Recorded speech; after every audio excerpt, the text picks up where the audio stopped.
안녕하십니까. 저는 중앙대학교 금명병원 순환기내과에 있는 정문기라고 합니다. 저는 부정맥 파트를 맡고 있고요. 오늘 주제를 정한 거는 이제 두근거림 관련돼서 주제를 정했는데 가장 많은 질문을 받는 내용입니다. 두근거릴 때 이게 언제 병원을 와야 되고 아니면 그냥 좀 봐도 되고 뭐 이런 게 어떻게 결정되는 건가 이런 것들이 항상 질문이 많이 들어와서 이런 주제로 좀 오늘 해서 얘기를 좀 해보려고 합니다. 이제 두근거림이라고 하면은 가장 먼저 이제 다들 생각하는 거는 이게 부정맥인가요?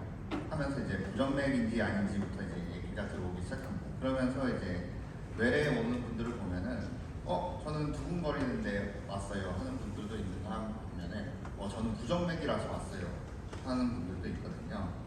부정맥과 두근거림은 이제 같은 건가요?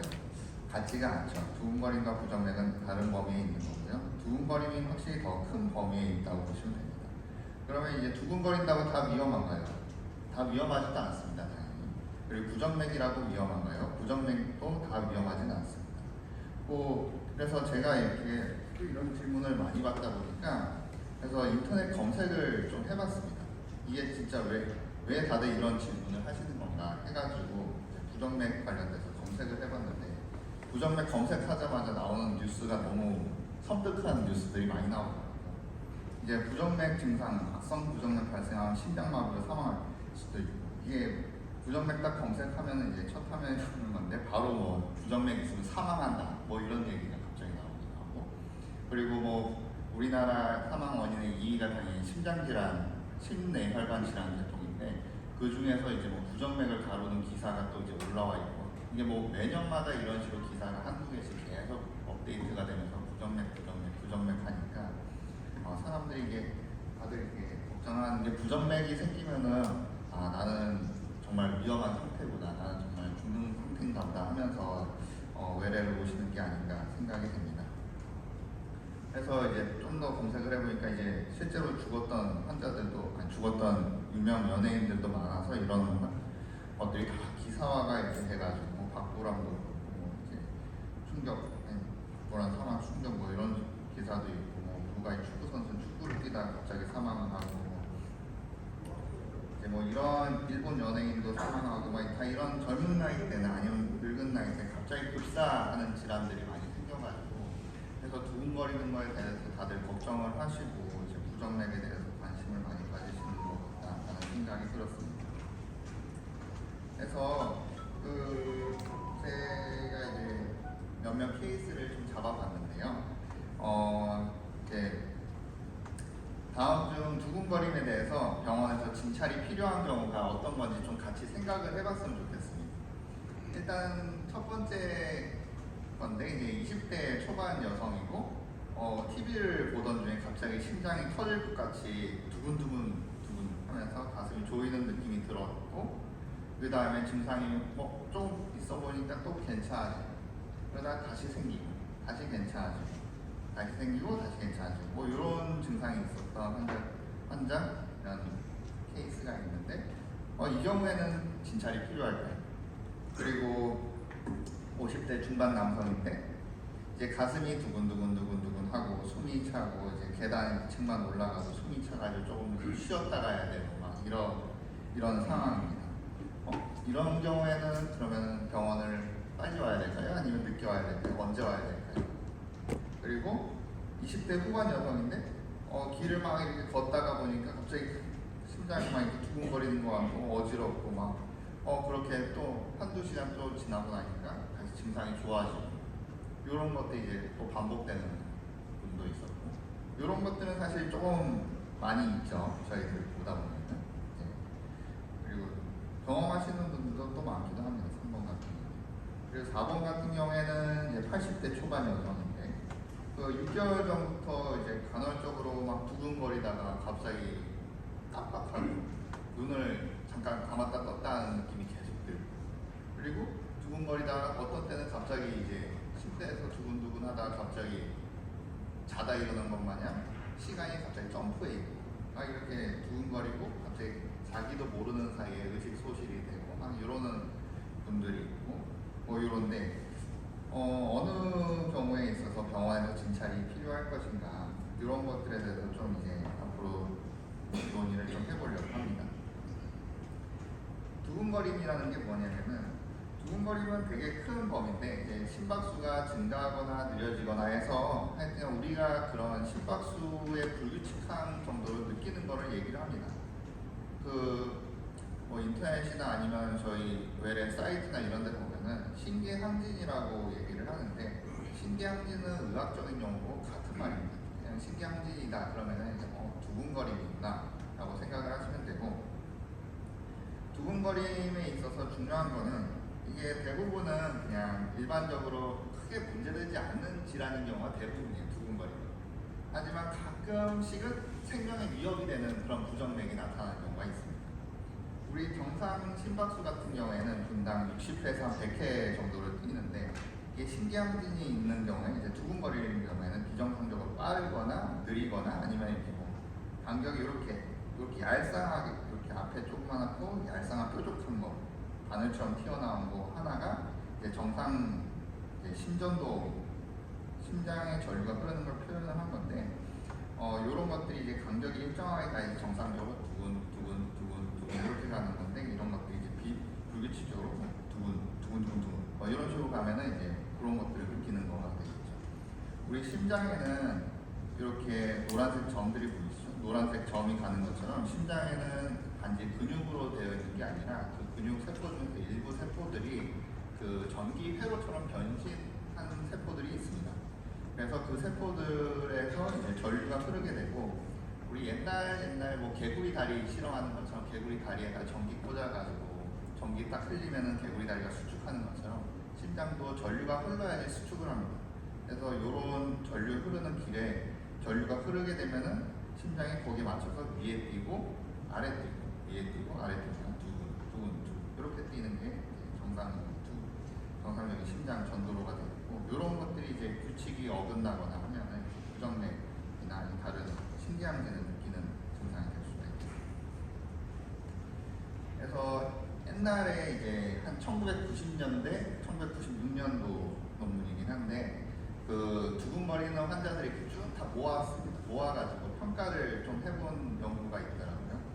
그래서 거의 한 30년 된 연구긴 한데 굉장히 재밌는 연구고, 그래서 이때 당시에 이제 봤더니 그 두근거리는 환자를 쭉 모아봤더니 한 43%가 심장 기원성이, 그러니까 두근거리는 환자들 중에 한 43%, 10명 중에 4명은 심장 때문에 두근거리는 경우가 많다.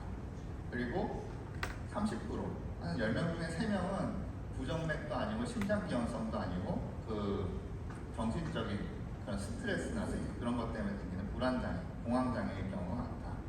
그리고 약물에 의한 경우가 한 6% 정도가 됐고, 아니면 진짜 뭐 다른 전신적인 그 다른 질환들이 있어가지고 생기는 경우가 한 4%가 되겠고, 아무리 검사를 하고 추적 관찰을 해도 뭐 1년, 2년 추적 관찰을 해도 원인을 알 수 없는 경우가 한 15% 정도, 16% 정도가 됩니다.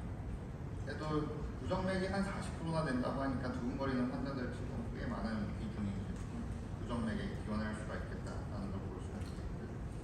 그리고 심장 질환이 있는 경우에 있어서는, 그러니까 뭐 옛날에 협심증이나 아니면 관상동맥 질환이나 아니면 심장 수술을 받았거나 아니면 이제 뭐 선천 심장 질환이 있었던 환자들 같은 경우는 두근거린다고 하면은 대부분 거의 10명에 9명은 부정맥하고 연관이 있다.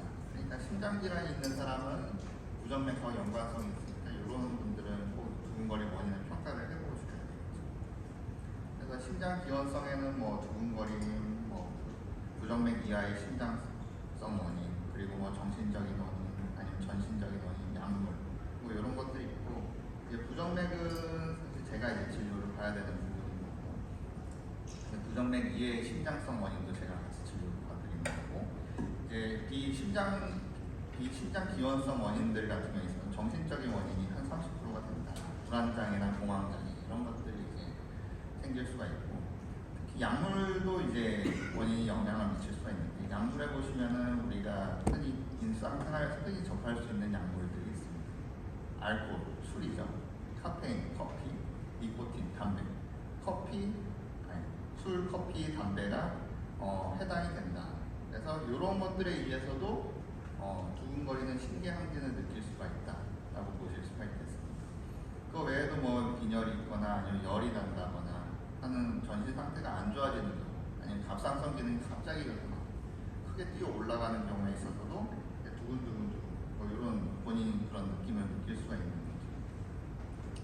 그래서 두근거림에 대한 평가는 어떻게 하냐? 두근거림에 대한 평가에서 가장 중요한 거는 딱 하나 얘기하라고 하면은 심전도 딱 하나 얘기를 할 수 있습니다. 부정맥이든 뭐든 간에 두근거림의 평가는 심전도를 빼놓고는 아무 얘기를 할 수가 없어요.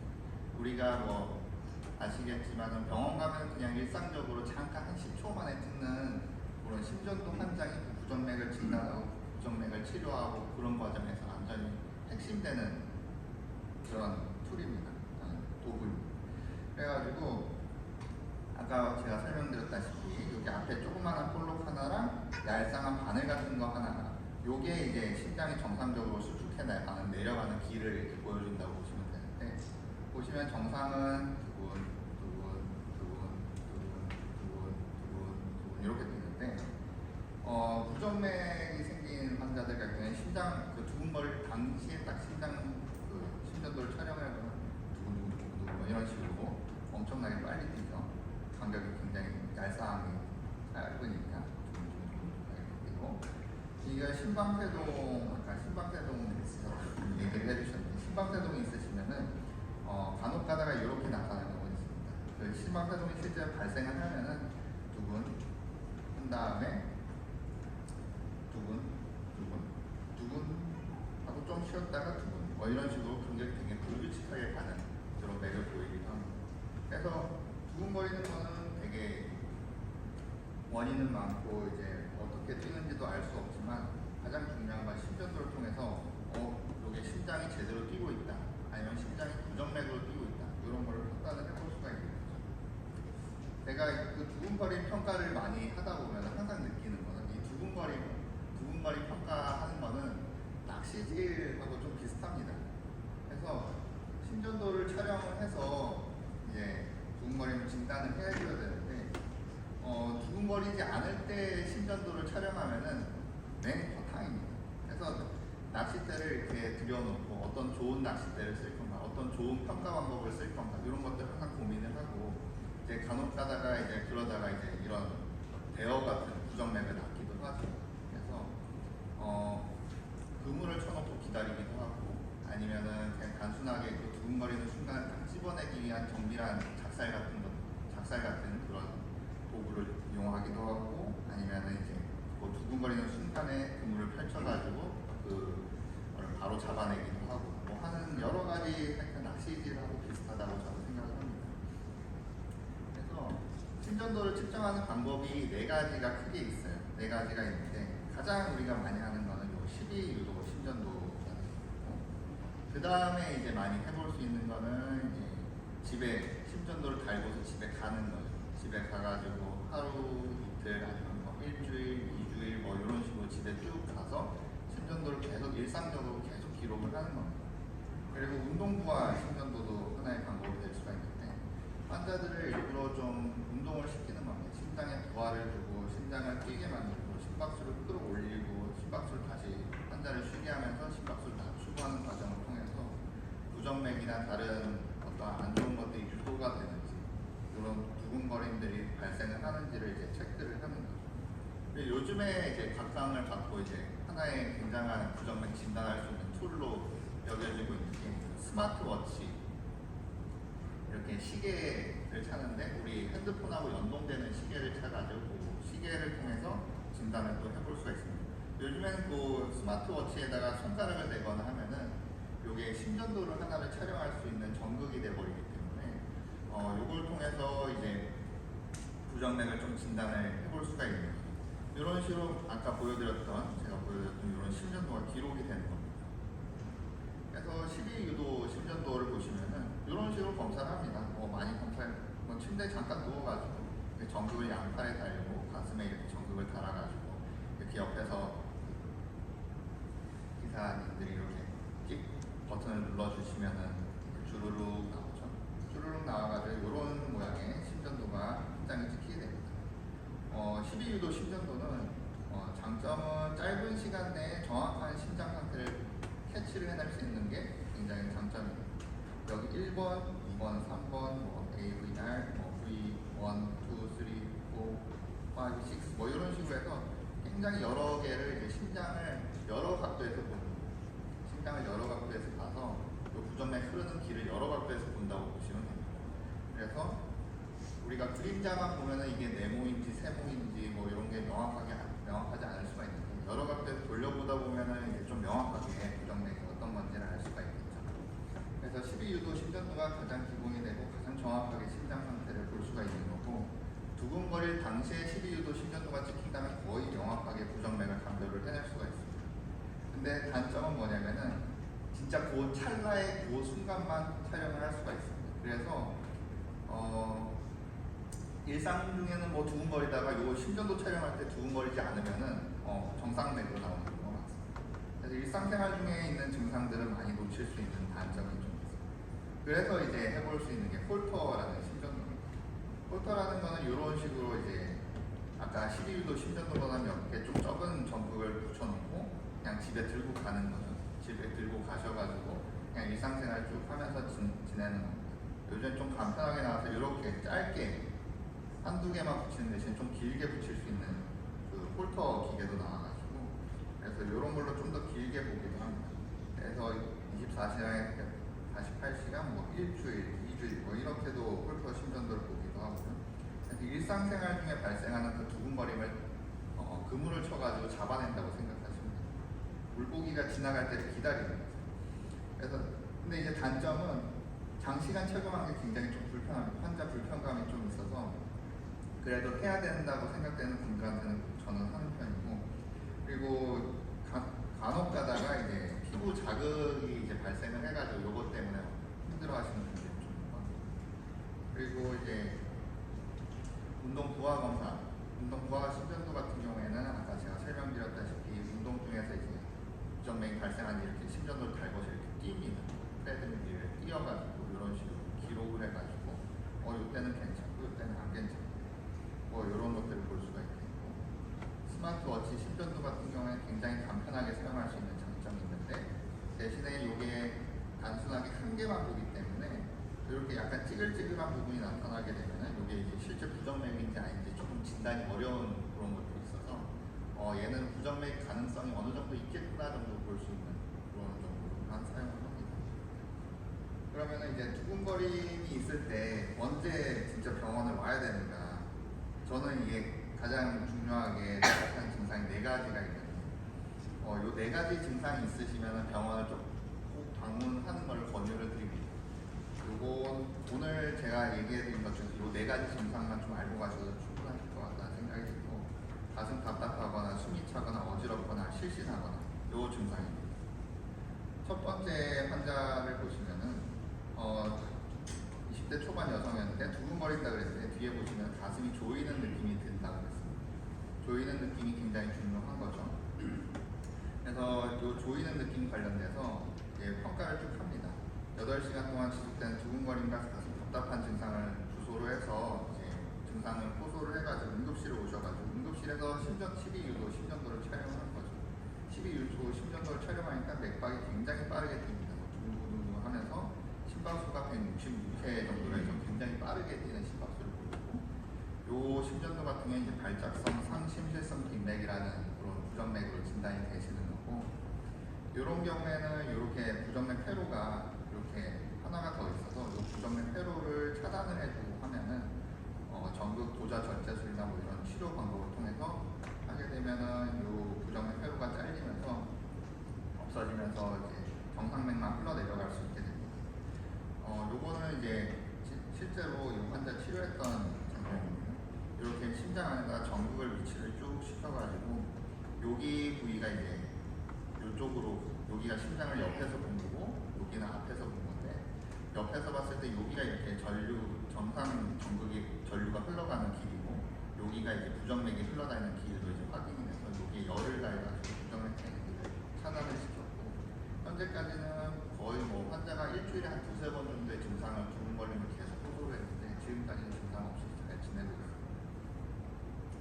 그리고 이제 두 번째 증상은 숨이 차는 건데 50대 중반 남성이었고 계단 올라갈 때마다 숨 차가지고 오셨다고 했습니다. 그래서 한 달 전부터 두근거림이 발생을 했었고 한 달 전부터 두근거림이 발생했는데 일단 병원에 오진 않으셨었고요. 뭐 일주 전부터는 갑자기 계단을 오를 때마다 이제 숨이 차가지고 병원에 오셨습니다. 병원을 오셔가지고 촬영을 하니까 맥이 이렇게 됩니다. 두근, 두근, 두근, 두근, 두근, 두근, 두근, 두근. 다시 여기 조금 벌어져 두근, 두근, 두근, 두근, 두근, 두근, 두근. 뭐 이런 식으로 좀 불규칙적으로 뛰게 되고, 이러한 심전도 같은 경우에는 그 심방세동 심전도라고 얘기를 합니다. 이렇게 심방세동이 있는 경우에는 굉장히 맥이 불규칙하게 뛰고 그리고 맥이 빠르게 뛰는 경우가 있기 때문에 우리 심장이 보통 60회에서 100회를 뛰는데 이제 달리기를 하면은 100회 정도 뛰거든요. 근데 이제 이런 부정맥이 있으신 분들은 100회 이상으로 해서 계속 하루 종일 뭐 24시간 일주일 뭐 이렇게 뜁니다. 그러니까 달리기를 갖다가 심장은 우리 몸은 달리기를 하지 않지만 심장 자체는 달리기를 뭐 일주일 내내 하고 있는 거예요. 그러니까 당연히 심장이 아무리 튼튼해도 그 심장은 이제 기능이 떨어질 수밖에 없죠. 그래서 엑스레이를 찍어보니까 엑스레이에서 여기 원래 폐는 까맣게 돼야지 폐가 만드는 여기가 심장 부위고 폐가 있는 부위인데 양쪽 폐가 이렇게 있는 부위인데 폐가 있는 부위가 다 새하얗게 됐습니다. 다 심장이 펌프인데 펌프질을 제대로 못해가지고 물이 차는 폐. 그래서 이 환자분 같은 경우에 부정맥 약을 쓰면서 심박수를 조절을 하고 심박수를 112였던 심박수를 68까지 조절을 해드리고 하면서 치부전이 이렇게 많이 좋아졌습니다. 이렇게 심장 크기도 이만했던 심장인데 이렇게 심장 크기도 많이 좋아졌었고 그리고 엑스레이도 보시면 여기가 이제 아주 새하얗지 않죠. 지금 조금 뻥튀기한 그런 모양이 폐부정도 많이 좋아지고 해서 신부전 호전돼서 퇴원했고 지금까지는 약 쓰면서 잘 조절이 되고 있는 건데 그리고 이제 이번에는 어지러운 환자고 5년 전부터 두근거림이 이제 발생을 했었는데 두근거릴 때마다 어지럼증이 계속 동반이 됐었고 주로 어렵거나 뭐 운동할 때 많이 발생을 했다고 하는데 그래서 마침 이렇게 외부 병원에서 두근거릴 때 환자가 심전도를 딱 한 장 촬영을 했습니다. 평상시에 이제 제 외래 왔을 때 심전도를 아무리 촬영해도 계속 두근거리지 않았을 때 촬영이 됐기 때문에 정상맥이었는데 마침 두근거릴 때 외부에서 딱 촬영을 했는데 심전도가 이런 식으로 해서 굉장히 두꺼운 모양으로 해가지고 굉장히 빠르게 뜁니다. 요거 같은 경우에는 12유도 심전도에 심박수가 189회 정도가 나옵니다. 심실빈맥이라고 하는 굉장히 안 좋은 부정맥이 진단입니다. 심실빈맥은 안 좋은 부정맥이니까 얘는 급사 가능성이 있습니다. 아까 맨 처음에 우리가 사람이 급사하고 하는 질환이 부정맥이 있다 하는 부정맥이 심실빈맥 부정맥이 급사하는 거예요. 22세의 심실빈맥이 이런 게 안 좋게 가면 이제 22세 급사하고 그런 거예요. 그래서 이 부정맥은 치료를 해줘야 되는 부정맥이라서 그 3000 3D 장비가 있습니다. 그 심장 내부를 이렇게 3D 모형으로 만들어가지고 부정맥이 다니는 위치를 찾는 그런 작업을 합니다. 그래서 부정맥이 다니는 위치를 찾는 작업을 해보니까 부정맥 위치가 여기 왼쪽 심장이 있는 왼쪽 심장이 여기 정도가 해당이 되어 있습니다. 그래서 이렇게 부정맥이 새빨갛게 보이는 여기에서 나온다는 걸 확인을 했었고 여기 아까 그런 카테터를 넣어가지고 열을 가해가지고 이렇게 치료를 했습니다. 치료한 이후에는 그 심실빈맥 어지럼증도 환자는 없어졌고 두근거림도 없어졌고 재발도 없고 한 상태로 계속 건강 관찰을 하고 있습니다. 그리고 다른 이제 부정맥 관련된 내용을 좀 주시면 이제 두근거리면서 왔는데 두근거리다가 실신을 합니다. 환자가 갑자기 이렇게 정신이 나고 실신을 하고 반복하고 실신하고 또 실신하고 실신하고 6개월 전부터 두근거림이 있었고 계속 실신을 하고 10대 이상 계속 실신해고 이제 그 병원에 와서 심전도를 촬영했을 때 또 이제 실신하는 상태도 아니고 하다 보니까 뭐 진단이 안 됩니다. 계속 정상맥에다가 이번에 폴터를 달았는데 폴터를 달고서 이제 환자가 마침 폴터를 달았을 때 두근거리다가 실신을 했다는 거예요. 그러니까 이제 물고기가 지나간 거죠. 그물을 쳐놨는 거예요. 그래서 물고기를 그물을 딱 걷어가지고 딱 보니까 막 두근두근 심방세동 심전도가 가다가 갑자기 심방세동이 딱 정상맥으로 돌아오는 순간이 있어요. 돌아왔는데 심장이 그 순간에 이제 다시 띄워줘야 되거든요. 다시 본인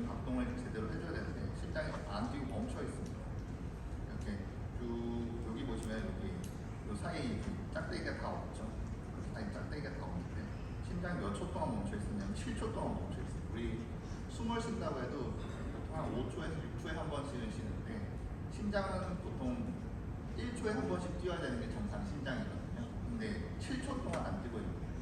그러니까 당연히 어지럽다가 이제 머리에 피가 안 가다 보니까 실신을 갔다가 다시 심장이 두 박자 뛰면 이제 머리에 다시 피가 가니까 다시 깨어나고 다시 이런 게 반복이 되고 이제 막 하는 거죠. 심박수가 이때는 뭐 0회죠, 0회 사실 10회 미만으로 나오는 사람은 0회고 심방세동 발생한 동정지라고 얘기를 합니다. 이런 경우에는 이제 섬액형 부정맥이 진단이 되시는 거고, 그리고 치료 같은 경우에 있어서 이제 박동기를 넣어서 이게 이제 정상맥을 만들어야 하는 세포가 제대로 작동을 못하기 때문에 이 세포를 대신할 수 있는 이런 박동기 시술을 합니다. 그래서 전선을 심방 쪽에 하나, 심실 쪽에 하나 이렇게 꽂아가지고 이 심방에 있는 이 정상 세포가 제대로 작동을 못하게 얘가 인지를 해가지고 이때 맥박을 만들어주는 기능을 합니다. 그래서 이 환자는 이제 그 박동기 치료를 한 이후에는 그 다음부터는 실신이 한 번도 없습니다. 실신도 없고 어지럼증도 없고 잘 지내고 있고 제 외래도 계속 오고 있는 거예요. 그래서 오늘 좀 제가 길게 좀 얘기를 드렸지만 두근거림이 있으시다고 하면은 검사를 한번 해볼 필요가 있습니다. 대부분 10명 중에 6명은 부정맥이 아닐 가능성이 있지만 10명 중에 4명은 부정맥일 가능성이 있기 때문에 두근거린다고 하면은 검사를 해볼 필요가 있고, 검사는 주로 심전도가 메인이 된다. 심전도는 제가 얘기했던 11도 심전도, 홀터, 운동과 심전도, 스마트워치 심전도 이런 될 수 있겠고, 병원에 와야 하는 두근거림 증상 4가지를 꼽는다고 하면은 두근거리면서 가슴이 아프고 답답하다, 아니면 두근거리면서 숨이 찬다, 아니면 두근거리면서 어질어질하다, 아니면 두근거리면서 완전 의식을 잃고 띡 쓰러진다. 그러면은 꼭 병원을 오셔야 됩니다.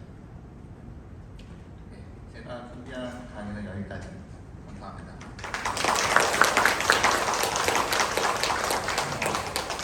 질문 있으시면 질문하도록 하겠습니다.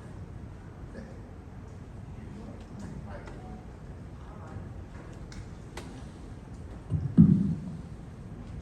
네, 안녕하세요. 저는 4월달에 급성심근경색 시술을 한 사람인데요. 그 전에 두근거림이 저는 한 번에 막 3번, 4번씩 파라락 그렇게 막 심장을 뛰었어요. 네. 그런 게 있어가지고 홀터도 해보고 일주일 동안 달아보고 다 했는데 아무 이상이 없다고 나왔거든요. 그러다가 이제 급성심근경색으로 와가지고 시술을 했어요. 근데 그러다가 이제 계속 이제 괜찮다가 요 근래에 가끔씩 한번 파락 그렇게 뛰는 증상이 한 번씩 있거든요. 근데 제가 커피를 안 먹다가 이제 커피를 너무 좋아하다 보니까 어쩔 수 없이 한 번씩 먹을 때가 있어요.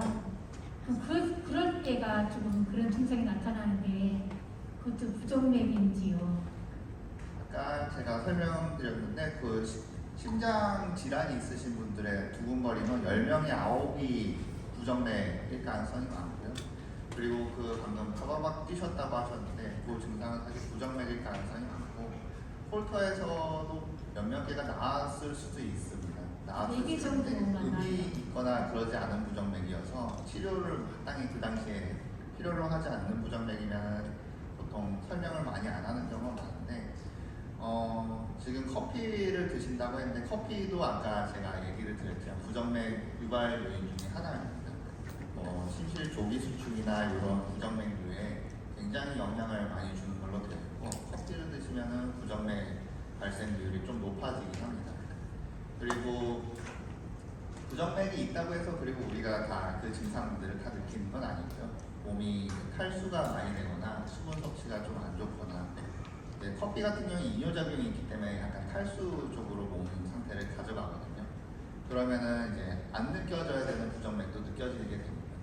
우리가 평상시에는 시계 소리를 잘 못 듣다가 자려고 누웠거나 조용한 환경이 되면 시계 소리가 들리듯이 부정맥도 약간 비슷하다고 생각하시면 됩니다. 부정맥이 있다고 다 느껴지는 건 아니고 몸 상태가 조금 더 안 좋거나 약간 탈수됐을 때 좀 더 느껴지게 되는 거고, 그래서 물을 많이 드시거나 하면은 그런 증상들이 조금 완화되는 경향이 있고, 그래도 조절이 안 된다고 하면 검사를 해가지고 약을 쓰는 것도 너무 불편한 거를 좀 해소할 수 있는 방안이 될 수 있습니다.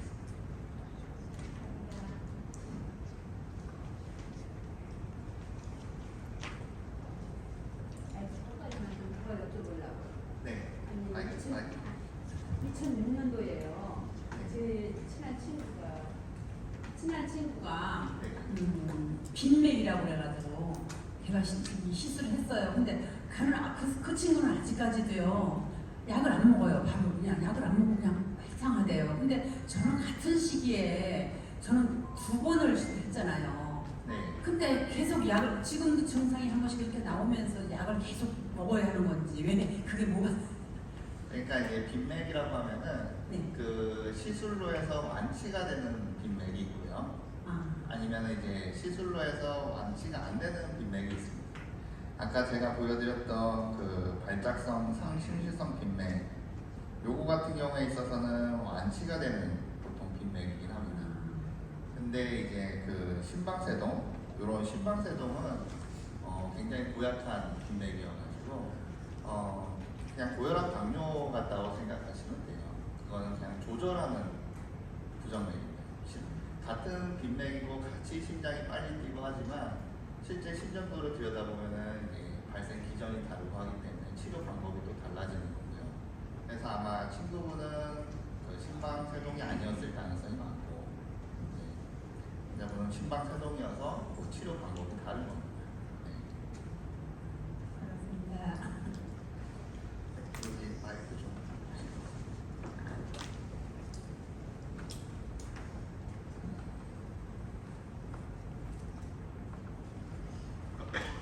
저는 갑자기 이렇게 물에 뭐 서울 사는 중인데 갑자기 심장이 막쪼 오는데요. 움직일 수가 없었어요. 말도 못하고 그냥 어떻게 죽을 정도로 큰 고통이 거의 1시간 정도 그랬거든요. 근데 병원에 갈 수도 없고 말할 수도 없고 그냥 그대로 이렇게 먼지가 제가 손을 쥐고만 있었거든요. 그리고 병원에 가는 거는 제가 못 갔어요. 왜 그러는지. 그 이제 병원에 오시게 되면 이제 증상이 없어지는 경우가 대부분인데 그렇더라도 이제 검사를 쭉 해보는 게 도움은 많이 됩니다. 그래서 다른 뭐 협심증이나 이런 기저질환들이 동반이 되어 있는지 아니면은 제가 아까 보여드렸던 홀터나 이런 걸 통해서 일단 검출을 좀 해보려고 좀 시도를 해보는 게 그런 숨어있는 그런 것들을 좀 해결하는 데 도움이 되겠고 만약에 그 아무리 검사를 해도 다 정상으로 계속 나온다고 하면은 그때 이제 아까 맨 처음에 제가 설명드렸다시피 10명 중에 3명은 약간 심리적인 그런 거거든요. 그런 경우에는 사실은 그 심리적인 약을 쓰게 되면 굉장히 증상 호전이 많이 도움이 되고 그런 경우가 많습니다. 그래서 그런 증상이 있을 때는 일단 뭔가를 좀 너무 불편하시다고 하면은 그런 걸 좀 해결하기 위해서 검사를 좀 진행을 해보고 해서 그런 어떤 질환으로 진단이 되고에 따라서 거기에 맞는 치료를 하는 게